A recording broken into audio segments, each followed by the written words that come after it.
مش مجرد وصفة بيتي فور عادية، دي وصفة هتخليكي أستاذة فيه. هقولك على كل التركات اللي محدش هيقولك عليها، ازاي ينزل معانا من الكيس بكل سهولة، ونقشة تكون بارزة، ولونه كده يبقى كله موحد، واقولك على التسوية الصح، وهنزينه كمان بأشكال حلوة جدا زي المحلات وأحلى كمان. هنقول بسم الله ونصلي على الرسول عليه أفضل الصلاة والسلام، وتعالوا نشوف وصفتنا.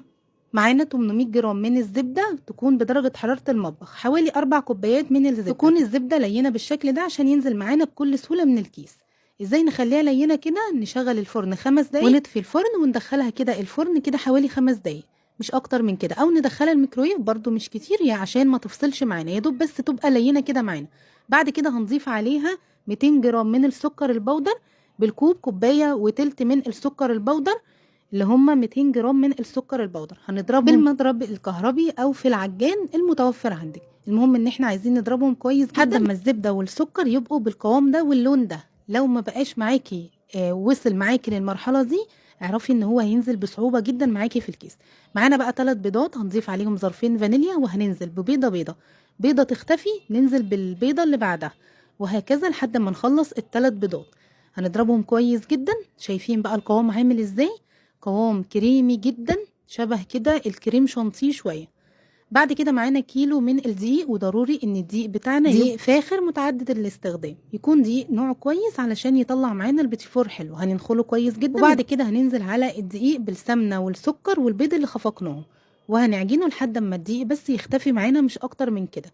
شايفين بقى العجينه تكون لينه جدا، ما بتتمسكش اصلا بالايد، وناعمه كده بالشكل ده. قسمت الكميه، حطيت على الكميه التانية معلقتين من الكاكاو ومعلقه كبيره من الزبده، وعجنتهم برضو. معانا بقى التبات اللي هنستخدمها، معايا 9 اف سي، ده بيطلع البيتي فور يعني كبير شويه، ومعايا 7 اف سي، الاتنين دول حلوين جدا جدا للبيتي فور.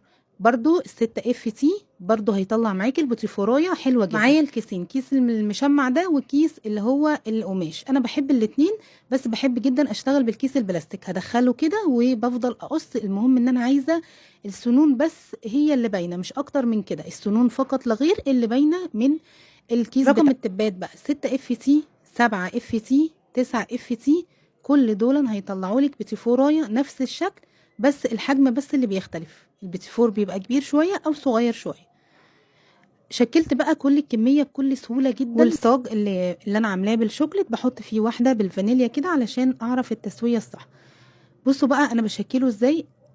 الكيس بيبقى مليان، بس انا بخلي ايدي فوق التب على طول بالشكل اللي انتوا شايفينه ده علشان ينزل معايا بكل سهوله. بضغط ضغطه بسيطه بتنزل بالشكل اللي انتوا شايفينه ده بكل سهوله جدا، سهل جدا واسهل من المكنه بكتير. وطبعا الصينيه اللي بشكلها بدخلها الفرن على طول. تعالوا بقى اقول لكم على التسويه على درجه حراره 170 او 180، المهم ان تكون درجه حراره اقل من المتوسطه. هنحط الصاج في الرف اللي تحت الشوايه مباشره، لكن مش بنشغل الشوايه نهائي. بياخد حوالي 20 دقيقه، من 20 دقيقه ل 30 دقيقه. ما تستعجلوش عليه. اول ما يبقى لونه ذهبي كده من تحت، واخد لون ذهبي بسيط جدا من فوق، ببتدي اشيله من الفرن واسيبه يبرد، وابتدي بقى اشكله. وطبعا انا هقولك على افكار للتشكيل، والمتاح ليكي اعمليه، مش شرط تعملي نفس اللي انا عاملاه بالظبط، يعني المتاح عندك اعمليه. انا سيحت شوكولاته بيضه على بخار ميه او في الميكرويف، بحط كمان معلقه من زبده الفستق، وبضيف عليها شوكولاته بيضه، بتاخدي بقى اللون القمر ده، وكمان طعم الفستق بيبقى طاغي قوي، وبتبقى طعمها خطير جدا. كمان معايا مربى مشمش، وكمان معايا شوكولاته مسيحاها برضو.